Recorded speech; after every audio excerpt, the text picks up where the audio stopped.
Central Utah, late June 2012. It's been over 2 months since the last measurable precipitation. Winter left very little snowpack. Red flag conditions have been persistent, with days of high winds, low relative humidity. The desert fuels, sage, and pinyon juniper are parched and vulnerable to fire. Nearby, members of the Oak City Volunteer Fire Department have recently completed their annual wildland fire training refresher course and physical fitness test.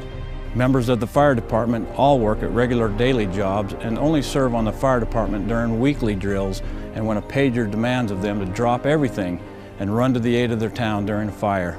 Hello, I'm Rowdy Muir. I have 25 years experience in wildland fire suppression and in incident management. I recently spent 6 years as an incident commander on the National Type 1 Incident Management Team. You are about to hear the accounts from 3 men involved in a burnover incident near the Clay Springs area, just south of Oak City, Utah. The Oak City Fire Department is a good fire department. These firefighters train and practice regularly.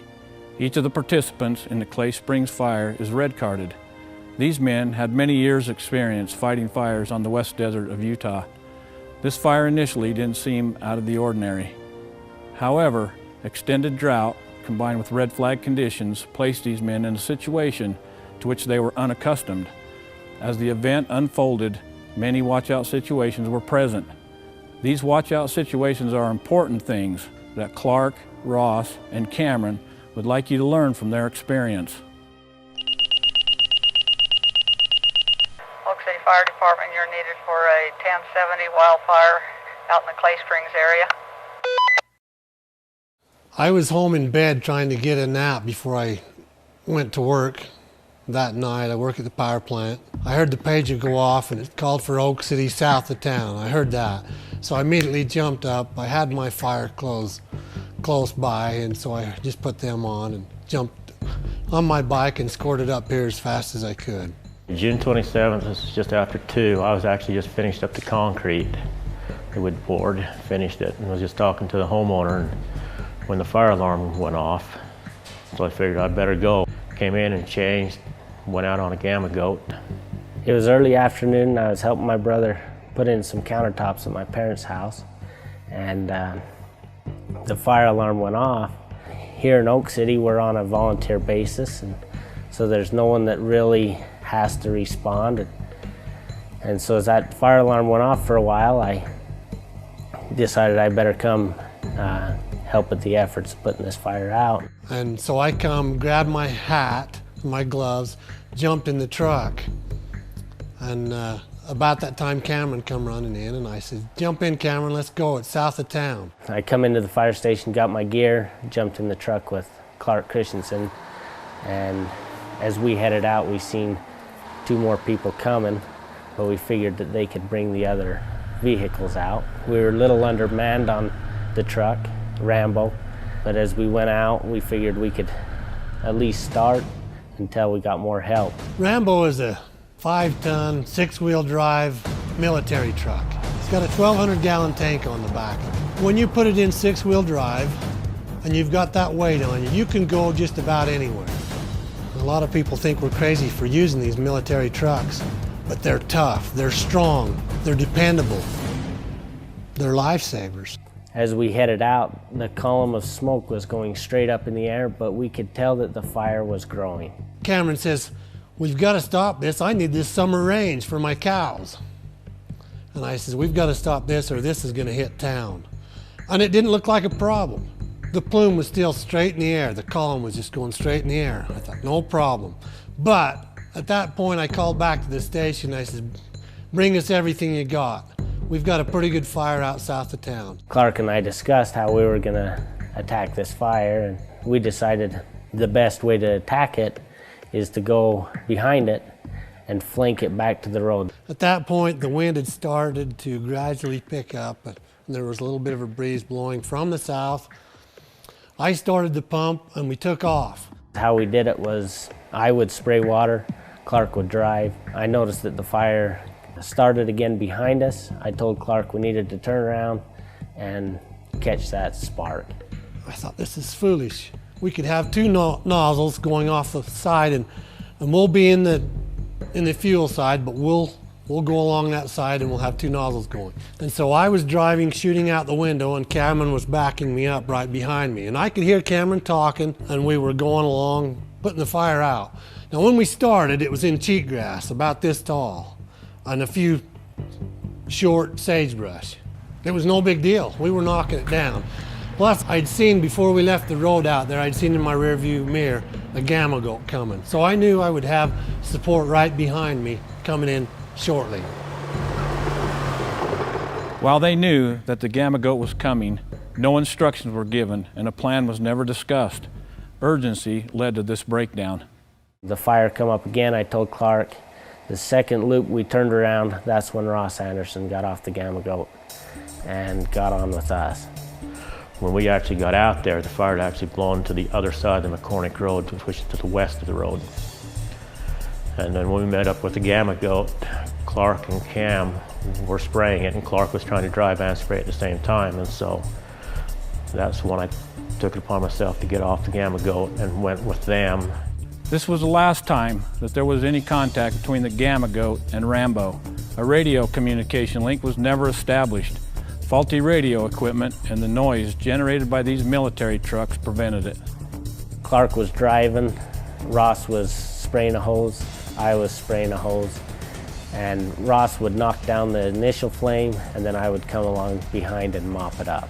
I could see him out the side of my mirror, and so I could drive along the edge of the fire and watch with them, as well as watching where this was going. The platform on the truck is about a 12-inch platform that we ride on, and we can stand on it, lean against the tank, and spray water. We started getting into bigger fuels, and the flames started getting a little hotter, but we were doing a good job. We were putting it out for the most part. The darn fire would not stay out. It was so stinking dry, you know, you could leave it. You could see water dripping, and after a little while, you'd have a little bit of a smoke and a little bit of a flame come out. Fire weather forecasts called for red flag conditions of high wind and low relative humidity. Extended drought prior to this fire led to fire behavior conditions manifesting significant resistance to control. Similar fire behavior was experienced just a week prior, 5 miles away during the 16,000-acre Grease Fire. Farther up along, we actually crossed a road that was about, a foot and a half lower than the rest of the dirt. Crossed that and got up a little bit more, and I think that's when I looked back and saw the fire had already blown across our line that we'd put out. So Clark had turned around, and by the time he got turned around, it was already pushed our one escape route completely away. As we got up in there, the wind shifted, and we got strong winds, and we could feel the flames on us pretty hot. So we told the driver, you know, we got to get out of here. The primary escape route was back the way they had come. However, that escape route proved not viable after the fire on multiple occasions rekindled and crossed behind Rambo. All of a sudden we had fuel about as high as the standing bar on the side of the truck. And all of a sudden I heard them yell, "Wind change," and I looked back in the mirror, and the flames were just lapping up against the truck, and I could see Ross and Cameron leaning back and squirting. And I thought, oh no, so I veered away from the fire to get those guys out. There was flames that shot up in front of the truck, and it was headed towards some juniper trees. You know, the worst case scenario would be for me to try and run and get that truck in between those junipers the same time they were alit. We knew that that wasn't a good escape route. We was in sandy soil, so if he would have stopped the truck, it would have took quite a bit to get it rolling again. So he just made the loop, and as he made the loop, there was fire behind us. Now, the secondary escape route ahead of them, which led to the gravel pit or back to the McCormick Road, was compromised. Their options had just run out. And so I turned around and the hillside was there, and I thought, you know, I can make that hill, but is it worth trying to make that hill with a full truck? And at that point, I was told to turn and go, second gear. And so Clark, he figured he just needed to just go into the black, just try to get through the black as fast as he could. And it was that fast that I grabbed second gear. I didn't have a chance to talk to Ross or Cameron and tell them what I was doing or the situation that I saw, but I just turned and I went through that fire just as fast as I could go. I didn't have a chance to yell, hold on, look out, anything, cover up, anything. He had no time to stop and tell us what we wanted to do, but I know if he would have stopped, we wouldn't be here now. Where we sat hits me about chest high. So we were pretty high up on the truck. And I knew that the front of the truck was going to be the first out of the flames, so I crawled on top of the truck up between the two rails to the front of the truck, and as we hit the flames just engulfed the truck. And we don't know the exact distance that we were in the flames, but we know that it was quite a ways. We probably were more like 150, 200 feet that we went through into flames before they actually died down. As we started going through that, it got hotter and it got hotter. The flames come up over the cab and I'm thinking, oh my gosh. I was in flames and I was on the top of the truck. So we know we had flames as high as the truck, and it never let up. When it turned into flame, all I did was just drop the nozzle, turned around, buried my face as low as I could because it said protect your airways. I pulled my elbow up with my, to cover my ear because my ears were just burning. And as I looked down, the flames were coming up through the gear shift hole. And it was just swirling coming up, and my ears on that side was burning, my elbows were burning. And so I just floored it and put my head down and just went. And was just praying I wouldn't hit one of those trees. The flames were so hot and I was trying to get oxygen and there was no oxygen to breathe. And I can remember gasping for air and nothing but flames, hot flames to breathe. And about that time I figured, I maybe pass out or because I was out of air. When we turned to make a run for it, there was a road that went through there and there was a drop off. And we hit that at a pretty good clip. And with a big truck, if they weren't holding on at that time, I could have dumped them off. And so as soon as I could see a little bit of daylight, I jumped out of the truck to look to see if I had Cameron and Ross. He stopped the truck and I jumped down on the passenger side of the truck and told Clark, get us out of here, it's still hot. And at that point, I just kicked it back into gear and I just floored it for all we were worth. When I got over there a ways, just about to the road, and I could look in my mirrors, I was trying to spot to see if Ross and Cameron were on the truck. And I could see Ross just hunched over the truck, just leaning there. And as I got out, I could see Cameron, and it looked just like his face had melted, wax down on his face. I thought I've killed him. So I grabbed the radio and I yelled for an ambulance. As we got right to the edge of the road, I noticed we were dragging a hose, so I jumped out and hurried and pushed the hose reel, rolled up the hose, and I knew then that Ross was in bad shape and that Cameron was in bad shape. And I pulled on the road and I just burned down the road. The road was all covered with smoke and I could see flashing lights ahead. And then we continued on down to where all the other vehicles were stationed at. And we had to wait for the ambulance to get there. At that point I got Cameron off and saw what he looked like. Ross. You can see right here that it's got pretty burned, but if I wasn't wearing the shroud, the whole left side of my face probably would have been burnt pretty bad, but as it was just a little bit right here on the cheek that I got it. You can see that my backside got real bad, then on down to where my boots were at.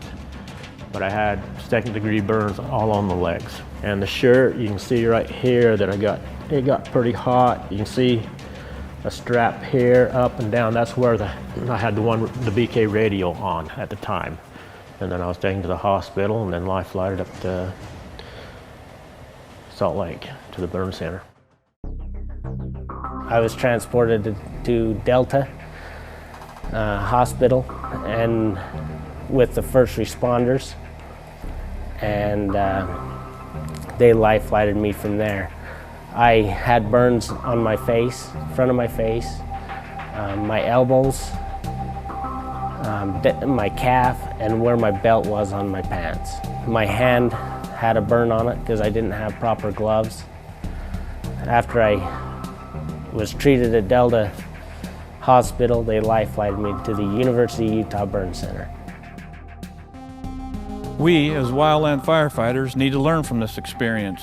Many watch-out situations as well as extreme fire behavior were present. Let's examine some of them now. Watch-out situation number 3.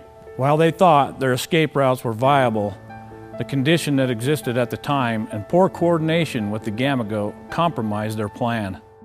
Watch-out situation number 4. We must learn that the combined effects of an extended drought and red flag conditions may create unfamiliar fire behavior.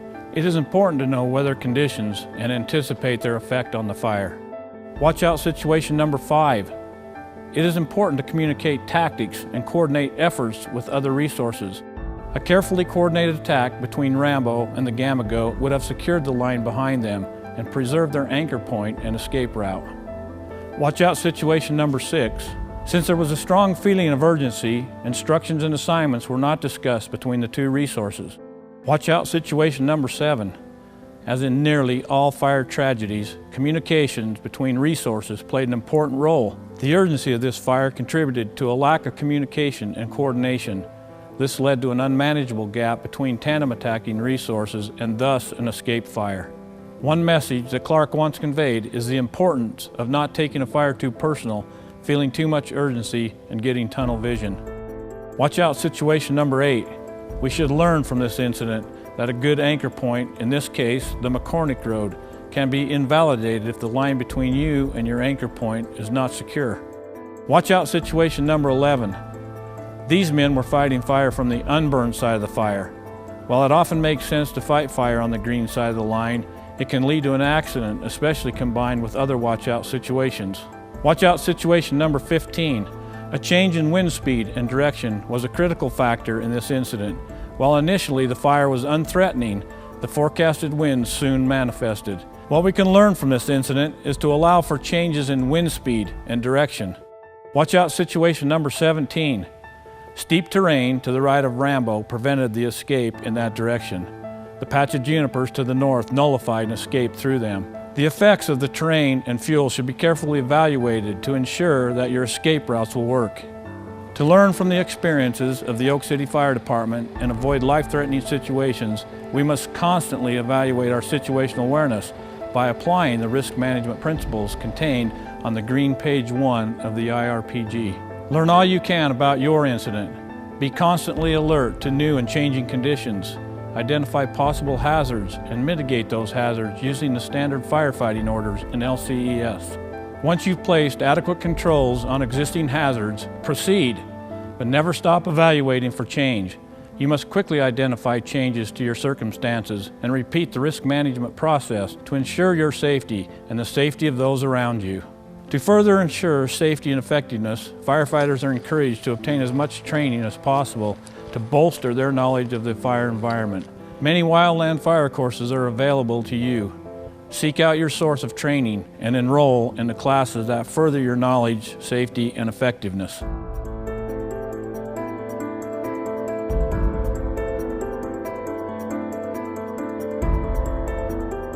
The Clay Springs fire near Oak City, Utah was a major misfortune to 3 firefighters and their families. However, it could have been much worse. These men, who volunteer their time to protect their homes and community, paid a precious price for those whom they serve. They have now offered to you an opportunity to learn from their experience. It is their hope you will learn from their story and another tragedy that could be yours will be avoided.